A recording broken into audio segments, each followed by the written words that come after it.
What's going on, Booch Heads? Today I'm showing you how to make elderflower cordial with dried herbs to flavor your kombucha or other drinks. So most people use fresh elderflower, but they bloom in late spring and it's December right now. I already have a ton of dried elderflower on hand, so it's a great way for me to use these up. The ingredients are 2 cups of water, 2 cups of sugar, 1/4 cup of dried elderflowers, half a lemon, and optional is a teaspoon and a half of citric acid as a preservative. So over medium heat, combine the water and sugar and stir that until it's all dissolved.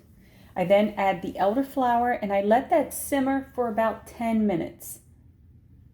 Slice up your lemon, then pour everything into a jar, cover and let it sit on the counter until it's room temperature.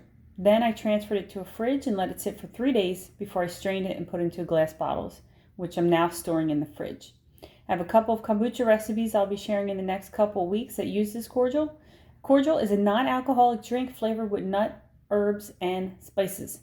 So the cordial can be used to flavor drinks or other dishes, added to mixed drinks and cocktails, added to desserts, or just drank alone, or used for our beloved kombucha.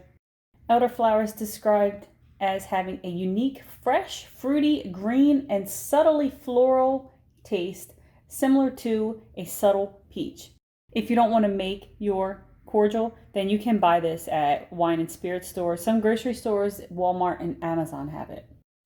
If you'd like to buy some dried elderberry, I'm going to leave a link down below in the description box to where I get all of my herbs from Starwest Botanicals.